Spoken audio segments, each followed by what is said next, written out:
आप लोगों में से मेरे प्यारे व्यूवर्स ने बहुत सारे लोगों ने कमेंट किया था कि स्टेप प्रो वाले ड्रामा का पार्ट 2 लेकर के आने के लिए।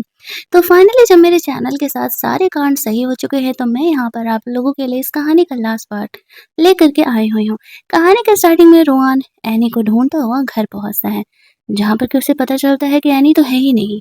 वो छोड़ करके जा चुकी है। अब तक वो इसी गलतफहमी में था कि एनी उसके साथ है और उसके बर्थडे का प्रिपरेशन कर रही है, लेकिन जब उसके कमरे में जाता है उसकी कोई चीज़ नहीं दिखता है और उसके छोड़े हुए नोट भी वो समझ जाता है कि एनी उसके लाइफ से जा चुकी है।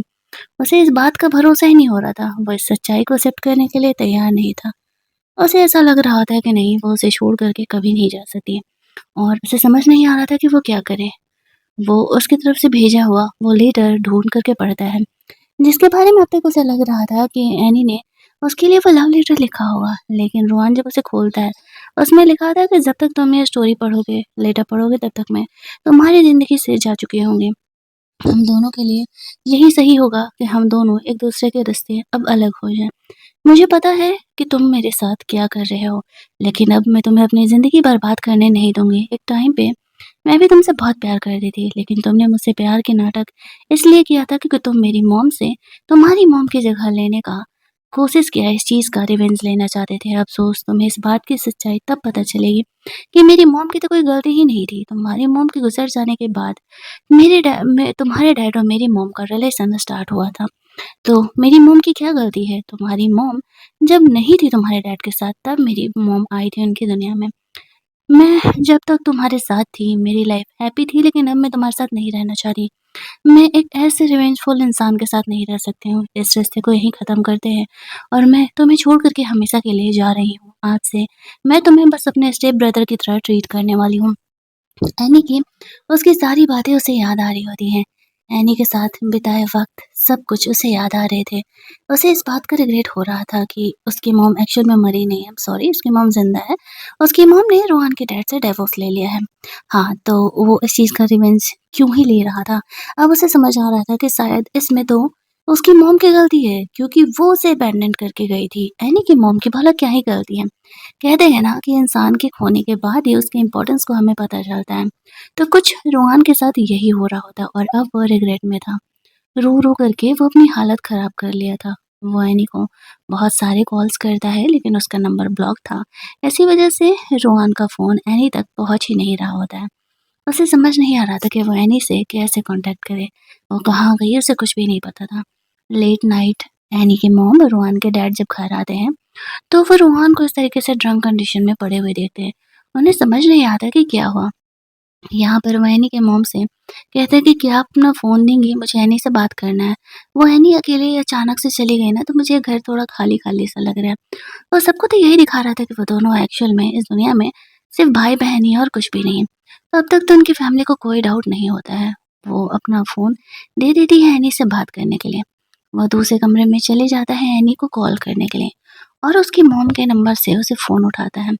दूसरी तरफ एनी अपने कमरे में सो रही होती है। उसकी मॉम के नंबर से फ़ोन आता है तो वो फ़ोन उठा लेती है। लेकिन दूसरी तरफ रोहन था। रोहन उसे कहता है, तुम मुझे छोड़ के कैसे जा सकती हो? एनी उसकी वॉइस सुन के शॉक हो जाती है। वो उसे कहती है कि देखो भाई, तुम जो रिवेंज लेना चाहते थे, वो रिवेंज तुम्हारा वैसे भी पूरा हो चुका है। तुम मुझे उसी प्यार, उसी दर्द में तड़पाना चाहते थे, तो वो अब पूरा हो चुका है। तुम्हारी लाइफ में अब जीजी है और मुझे लगता है कि तुम्हें उसी के साथ अब अपना फ्यूचर देखना चाहिए। हम दोनों के बीच अब ऐसा कुछ भी नहीं हो सकता। इस रिलेशन को यहीं ख़त्म करते हैं। मैंने तुम्हारे लिए नोट भी छोड़ा था। वो कह रहा होता है कि नहीं, मुझे तुम ही चाहिए। आई नो मुझसे गलती हुई है। मुझे मेरी गलती का एहसास है और मैं तुम्हें वापस अपना पाना चाहता हूँ। वो कहती है कि नहीं, अब मैं तुम्हारी ज़िंदगी में चाहे जो भी हो जाए, वापस नहीं आने वाली हूँ। इस बात को तुम समझ जाओ। हम दोनों के लिए मुश्किलें तुम मत खड़ी करो। यही हम दोनों के लिए बेहतर होगा। प्लीज़ सिचुएशन को समझो। वो उसे तब भी समझाने की ही कोशिश कर रही होती है कि नहीं, हम दोनों के बीच ऐसा अब कुछ भी नहीं हो सकता है, बट वो कुछ भी सुनने के लिए तैयार नहीं था। उसका एक ही बात कहना था कि तुम कहाँ हो बताओ मुझे, मैं तुम्हें लेने के लिए आ रहा हूँ। तुम अचानक से मुझे छोड़ कर के चली गई। मुझे तो ऐसा लगा जैसे कि मेरी दुनिया ही बदल गई है। वो उसे कह रही होती है कि नहीं, हम दोनों के लिए अलग रहने में ही भलाई है। वो उसे समझा रही होती है और कहती है कि अगर तुमने दोबारा ऐसा किया तो मैं अपने घर वालों को भी फ़ोन उठाना बंद कर दूँगी और ये तुम जानते हो कि मैं कर सकती हूँ। मेरे लिए ये मुश्किल नहीं है। वो उसे कह रहा होता है कि नहीं, ऐसा मत करना और कह के फ़ोन कट कर देता है। उसे याद आता है पहले वो जब भी ड्रंक हुआ करता था या उसकी तबीयत ख़राब होती थी, तो किस तरीके से जो एनी की मॉम थी वो एक्चुअल में उसका केयर करती थी और उसकी खुद की मॉम उसे छोड़ कर के वहाँ से जा चुकी थी। अब यहाँ पर इस तरीके से ना वो सोच रहा होता है अभी भी एनी की मॉम उसके लिए दवा लेकर के आई है। वो यही थिंक कर रहा था कि वो कितना बुरा है। ये औरत तो अपनी असली ममता दिखा कर के उसके पास प्यार जताने आई थी और बचपन में उसने कभी इस चीज़ को समझा ही नहीं। वो यहाँ पर हेट से उनकी बनाई हुई दवाओं को फेंक दिया करता था। आज उसकी मॉम रोहन को समझा रही थी, बेटा लाइफ में आगे बढ़ना सीखो, क्योंकि उसे डाउट हो गया था कहीं न कहीं रोहन और एनी के बीच में कुछ चल रहा है। अगली सुबह एनी की नींद खुलती है। उसे ध्यान आता है उसे अपना कॉलेज का रूम चेक करने के लिए जाना था। तो इसी वजह से वो इस तरीके से उठती है। वो अपने लाइफ की एक नई शुरुआत करने का प्लानिंग कर रही होती है। जहाँ पर कि वो नीचे जाती है तो देखती है कि हुआ ने उसके लिए ब्रेकफ़ास्ट बनाया है। वो यहाँ पर ये देख कर के शॉक हो जाती है कि वो उसके लिए ये सब कुछ कर रहा है। वो उसके घर पे रह रही है और फिर भी यहाँ पर वो ये सब कुछ उसके लिए कर रहा है। उसके लिए चीज़ें थोड़ी ज़्यादा ही ऑकवर्ड हो रही थी। बट उसे कहते हैं डोंट वरी, मेरी मॉम ने यहाँ पे तुम्हें रखा हुआ है, कुछ सोच कर के ही रखा हुआ है और यहाँ पर मैं तुम्हारा ख़्याल रख लूँगी, डोंट वरी। ये कहते हुए वो एनी को कहता है कि आज हमें यहाँ पर ये करना है ना, तुम्हारे लिए रूम देखने के लिए जाना है। वो कह रही थी कि हाँ, और मैं एक्चुअल में अपने ये में शिफ्ट होना चाहती हूँ ताकि यहाँ पर इस तरीके से मैं तुम्हें ज़्यादा डिस्टर्ब ना करूँ। दूसरी तरफ हम लोग रूहान को देखते हैं। रूहान यहाँ पर एनी से अभी ब्लॉक था बट उसे आइडिया मिलता है कि वो कहाँ गया हुआ है। उसकी मॉम से पूछ कर के वो शहर के लिए निकल जाता है। इधर एनी इस तरीके से हुओ के साथ अपनी यूनिवर्सिटी घूम रही होती है। वो उसे यूनिवर्सिटी के पास कहीं एक फ्लैट दिखाने के लिए लेकर के गया हुआ था, जहाँ पर कि एनी को वो फ्लैट काफ़ी पसंद आता है और वो यहीं पर अकेले शिफ्ट होने का डिसाइड करती है। हालाँकि हुओ को एनी को अपने घर से जाने देने का मन नहीं था, लेकिन वो एक कोल्ड फेस इंसान था और अपनी फीलिंग जल्दी ज़ाहिर करना पसंद नहीं करता था और ऊपर से ये तो एक अरेंज मैरिज टाइप हो गया। तो हुओ को चांस ही नहीं था कि वो अपनी फीलिंग एनी के सामने इतनी जल्दी ज़ाहिर कर दे, वरना वो उसे एक पॉवर्ट ही समझेगी। वो दोनों बातें करते हुए वहाँ से बाहर निकलते हैं, जहाँ पर कि वो हुओ को अब अपना एक अच्छा दोस्त मानने लगी थी। वो भी उसका केयर कर रहा होता है। उसकी मॉम का कॉल आ रहा था तो वो उसे इन्फॉर्मेशन दे रहा था कि हाँ, वो एनी के साथ है और रूम ढूँढने में उसका हेल्प कर रहा है। यहाँ पर इस तरीके से वो सोच रहा होता है कब एनी समझेगी कि वो भी एक्चुअल में उसका केयर करता है। एनी उसे कुछ पूछती नहीं है, कुछ बोलती नहीं है। वो दोनों वहाँ से आगे बढ़ते हैं। दोनों साथ में लंच करने के लिए जाते हैं, जहाँ पर कि वो कुछ अपनी पसंद की, कुछ एनी की पसंद की डिशेज़ को मँगाता है। एनी पूछती है, तुम्हें मेरी पसंद की डिशेज़ कैसे पता कि ये तुम्हारी भी फ़ेवरेट है? वो कहता है, नहीं, मैंने तुम्हारी मॉम से पूछा था, तुम हमारे साथ कुछ दिन रहने वाली हो, तो तुम्हारी पसंद-नापसंद का तो ख़्याल रखना पड़ेगा। एनी ये सुन कर के इम्प्रेस हो जाती है कि कोई बंदा इतना भी सिंसियर हो सकता है। अब यहाँ पर हुआ को ने तो उसे ये सारी चीज़ें दी थी, लेकिन अब उसको इन फीलिंग में सिंसियरिटी नहीं दिख रही होती, वो सब कुछ फ़ेक था। ये बात एनी समझ चुकी थी। वो दोनों जब वहाँ से लौट रहे होते हैं, तभी वहाँ पे रोहान आ जाता है। एनी को हुओ के साथ देख कर के वो भड़कने लगता है। कहने लगता है कि ये लड़का कौन है और इस लड़के के लिए तुम मुझसे ब्रेकअप करके आई हो। इनफैक्ट वो तो हुओ को पीटने के लिए भी आता है। एनी हुओ को पूछने पे उसे इंट्रोड्यूस कराती है कि ये इसका स्टेप ब्रदर है। शायद ये ऑब्सेसिव हो रहा है। ये देखते हुए कि उसके स्टेप सिस्टर किसी और लड़के के साथ है, लेकिन वो समझ रहा था रोहन की नज़रों में कुछ और है और रोहन पे भड़कने लगती है कि वो यहाँ क्या कर रहा है। रोहन उसे कहता है कि दूसरे स्ट्रेंजर लड़के के लिए तुम मुझसे पूछ रहे हो, मुझसे सवालात कर रहे हो। एनी कहती है, ऑब्वियसली तुम स्टेप ब्रदर हो मेरे। अचानक से कहीं से आओगे और तुम मेरे फ्रेंड को ऐसे पीटोगे तो मैं तुमसे पूछूंगी ही ना। रोहन कह रहा होता है कि तुम्हें नहीं लगता है कि ये चीज़ें थोड़ी तुम्हारी ज़्यादा हो रही हैं। मैंने सॉरी बोला ना, तुम्हें बातें समझ में नहीं आती। एनी कह रही है, क्या करूँ मैं तुम्हारे सॉरी का? क्या तुम वो मेरे लाइफ के 8 साल 5 साल लौटा सकते हो? नहीं ना, मैंने जो अपना टाइम, अपना इमोशंस तुम पे वेस्ट किया, तुम उन्हें रिटर्न कर सकते हो? नहीं ना? तो फिर हमारे बीच बात करने का कोई फ़ायदा नहीं है। वो एनी को प्रोटेक्ट करना चाहता था और रोहन उसके पास आ रहा होता है, तो वह एनी को सेव करता है। एनी रोहन की ऑब्सेसनेस को साफ तरीके से देख रही होती है। उसका सेक्रेटरी यहाँ पर बीच में आ जाता है और वो उसे रोकता है और इस तरीके से यहाँ पर हो के गार्ड्स भी आ जाते हैं उन्हें प्रोटेक्ट करने के लिए। रोहन एनी को वहाँ से लेकर के जाता है। एनी से वो कुछ भी सवाल नहीं करता है, वो ऑलरेडी घबराई हुई थी। ये इसे साफ तौर से दिख रहा होता है। एनी को वो वक़्त देना चाह रहा था। वो चीज़ें अगर बताना चाहे तो वो खुद भी बता सकती थी। वो दोनों वहाँ से घर लौटते हैं और वो उसे कहते हैं कि अगर तुम्हें अकेले रहने में आज डर लग रहा हो तो तुम मेरे साथ रह सकती हो। एनी कहती है ठीक है, वो उसे हर्ट नहीं करेगा। ये कह के वो अपने कमरे में चली जाती है और आज अपना सामान वहाँ से लेने के लिए जा रही थी हो के घर से, तभी वो देखती है कि एक्चुअल में हो की मॉम ने हो के कुछ कॉमन फ्रेंड्स को यहाँ बुलाया हुआ है और वो लोग एनी को काफ़ी अच्छे तरीके से वेलकम कर रहे होते हैं। कल से उसकी यूनिवर्सिटी भी स्टार्ट होने वाली थी, इसी वजह से सब उसके लिए पार्टी थ्रो किए हुए थे। एनी ये तो कभी एक्सपेक्ट नहीं किया था कि एक्चुअल में दुनिया में कोई और भी फैमिली है जो कि एक्चुअल में उसे अपनी फैमिली मेंबर की तरह मानने वाली है। वो लोग अपना पार्टी कर रहे थे, एंजॉय कर रहे थे।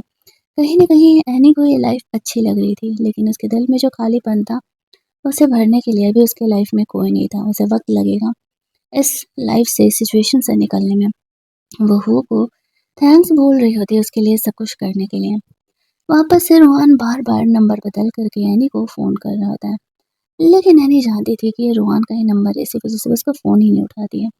उसे मैसेज डालता है और मिलने के लिए बोलता है। एनी उसके मैसेज का रिस्पॉन्ड नहीं करती है और उसे ब्लॉक कर देती है। वो समझ रहा होता है कि ज़रूर ही ये रोहान के मैसेजेस होंगे, इसी वजह से वो इस तरीके से रिएक्ट करी, बट वो उससे सवाल नहीं करता, बस इतना कहता है, तुम्हें किसी टाइप का भी हेल्प चाहिए हो तो तुम मुझे बता सकती हो। मैं और मेरी फैमिली हमेशा ही तुम्हारे सपोर्ट में रहेंगे। एनी ओके बोल देती है। वो लोग साथ में अपना फैमिली वगैरह पार्टी एंजॉय कर रहे होते हैं। एनी यहाँ पर ऐसे फाइन पी रही होती है मस्त अकेले-अकेले वो से छुपा करके। वो उसे नहीं रोकता है, शायद वो चाहता था कि ब्रेकअप के लिए उसे इन चीज़ों की ज़रूरत पड़ने वाली थी। फिर इस तरीके से वो फैमिली मेंबर्स के साथ बाहर डिनर एंजॉय करने के लिए जाती है। वो एनी को इम्प्रेस करने के लिए कुछ छोटी-छोटी हरकतें कर रहा था, जो कि एनी यहाँ पर ईज़िली नोटिस कर रही होती है। फिर वो उनके फैमिली के साथ बैठ कर के बातें-वातें करती हैं। एनी की मॉम का वीडियो कॉल यहाँ पर आता है। फ़ोन पे पूछ रही होती है कि वहाँ सब कुछ ठीक है ना? एनी उन्हें भी वीडियो कॉल पर दिखाती है और बोलती है कि हाँ मॉम, सब ठीक है और मैं इनके साथ बहुत ही खुश हूँ। उसकी मॉम खुश थी और रोहान के डैड भी यहाँ पर खुश थे कि चलो कम से कम यहाँ पर एनी को एटलीस्ट एक अच्छी फैमिली वहाँ पे मिल गई। उसी तरीके से अगर रोहान भी किसी अच्छी लड़की से शादी कर ले तो कितना अच्छा होगा, हमारे दोनों बच्चे सेटल हो जाएँगे और हमारी लाइफ की टेंशन खत्म हो जाएगी। वो से बात करके यानी कि मॉम समझ जाती है कि वह लड़का भले ही कोल्ड फेस दिखता है, अपने इमोशंस नहीं दिखाता है, बट बहुत ही केयरिंग एंड बहुत ही सेंसिबल है। वो यहाँ पर रहने के लिए खुश थी और रहनी भी खुश थी कि उसे एक अच्छी फैमिली यहाँ पर मिल गई है, जिसके रहने की वजह से शायद दिन के कुछ वक़्त वो यहाँ पे रोहन को कम याद करेगी, क्योंकि रिश्ते इतनी आसानी से नहीं टूटते हैं। ऊपर से इनका 8 साल का इतना लवली रिलेशन था और वो अचानक से ऐसे टूट गया। और अगर कोई कहता है कि मैं यूँ चुटकी बजा कर के मूव ऑन कर गया, ऐसा नहीं होता है लाइफ में, वक़्त लगता है, चाहे रिलेशन अच्छा हो या बुरा, भूल करके उस मोमेंट से निकलने में।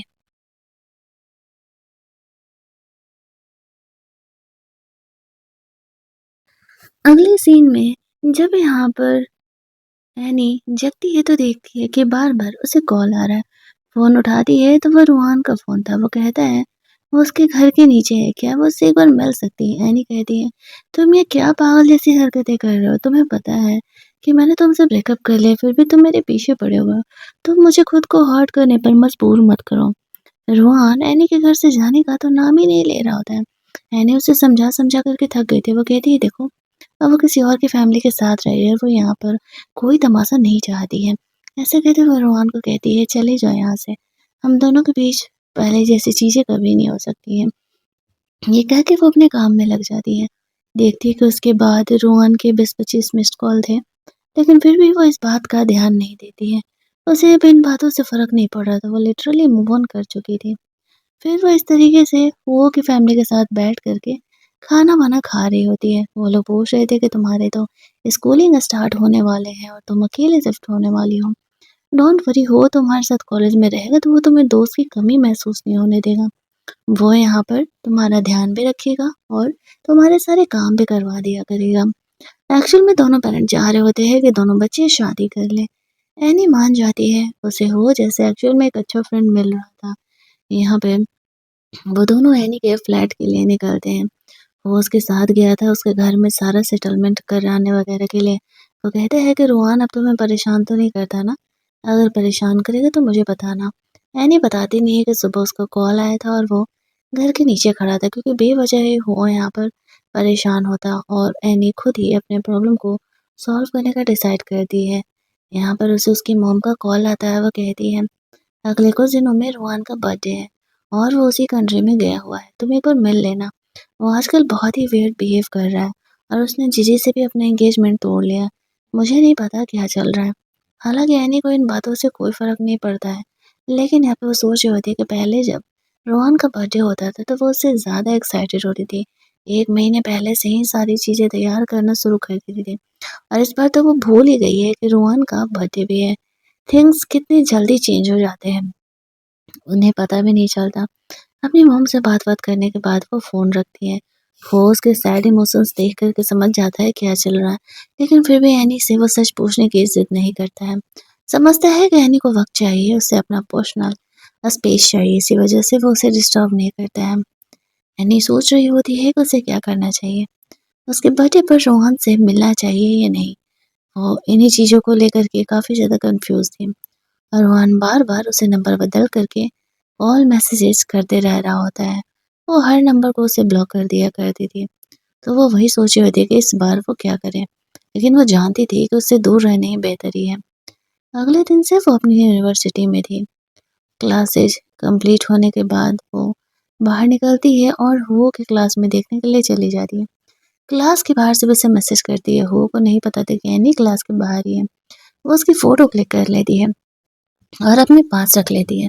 वो सोचती है कि एनी अब उसके बारे में सोच रही है।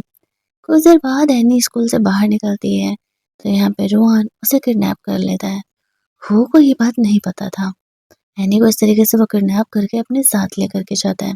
शुरुआत में तो एनी घबराई हुई थी कि उसे कौन किडनैप किया है, लेकिन फिर जब उसे पता चलता है कि वो रोहन है तो वो उस पर गुस्सा करने लगती है और कहती है कि वो क्रिमिनल वाली हरकत कर रहा है। रोहन उसे कहता है कि तुम मेरे अलावा किसी और के साथ नहीं रह सकते हो।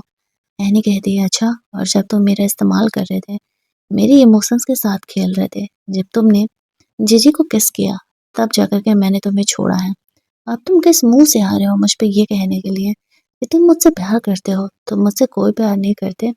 तुम बस मुझे लेकर के इतना ज़्यादा ऑब्सेस हो कि तुम मुझे अपनी चीज़ की तरह, अपनी थिंग की तरह ट्रीट कर रहे हो। रोहन कहता है कि नहीं, ऐसा नहीं है। मैं बस जीजी के साथ एक्टिंग कर रहा था। मैंने उससे एंगेजमेंट तोड़ दी। एनी कहती है गलत। तुम जीजी के साथ एक्टिंग नहीं कर रहे थे। मुझे जेलस फ़ील कराने के चक्कर में तुमने उसे किस किया। तुमने रिलेशनशिप का रूल तोड़ा है। तुमने मुझे चीट किया है। एट लीस्ट मैंने कभी तुम्हें धोखा तो नहीं दिया था, और हमारा शुरुआत का है रिश्ता धोखा का था। तो फिर तुम कैसे ही चाहते हो कि मैं इस धोखे में आगे बढ़ूँ?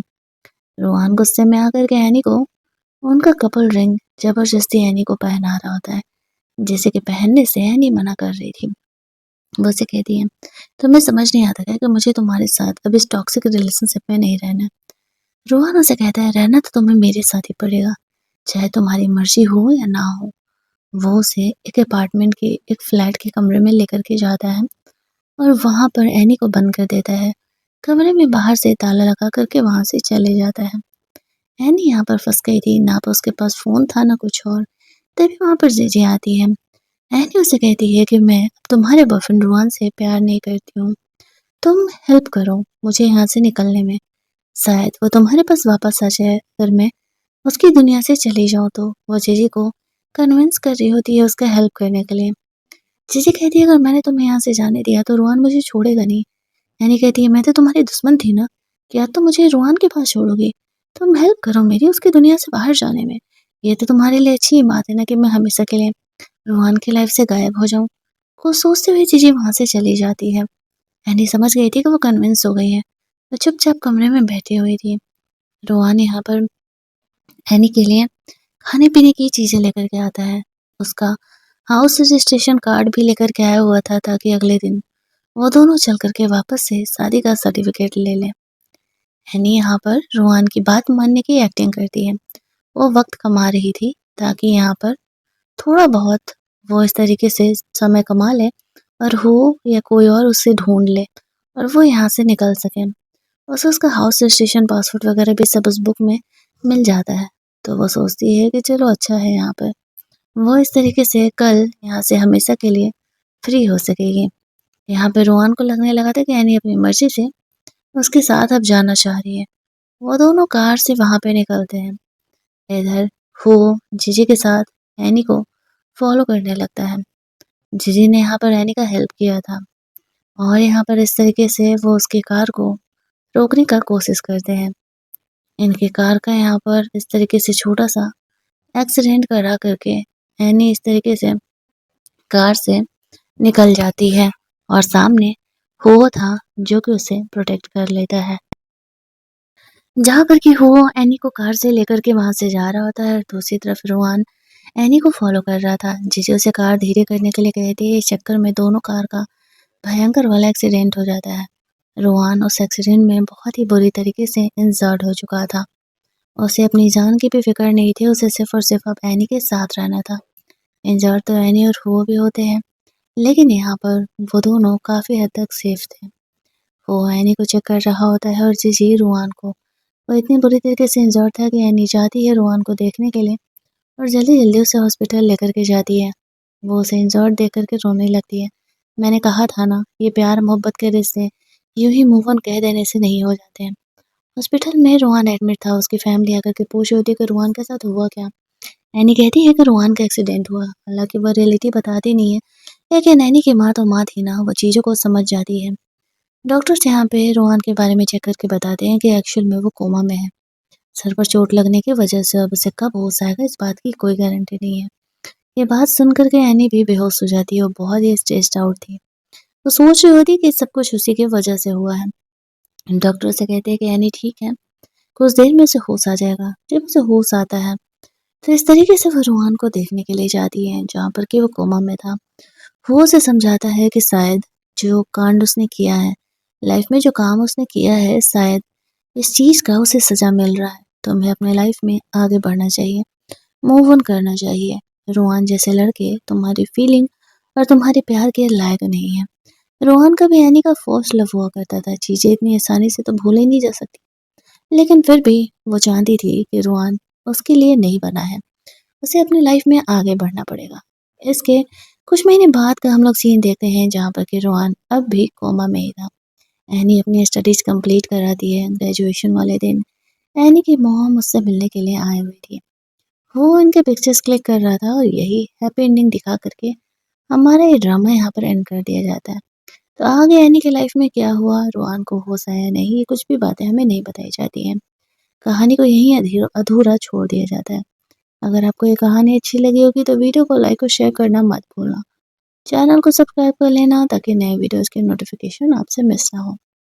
चलिए जल्दी से मिल लेते हैं हम लोग एक और नई कहानी के हिंदी एक्सप्लेनेशन में।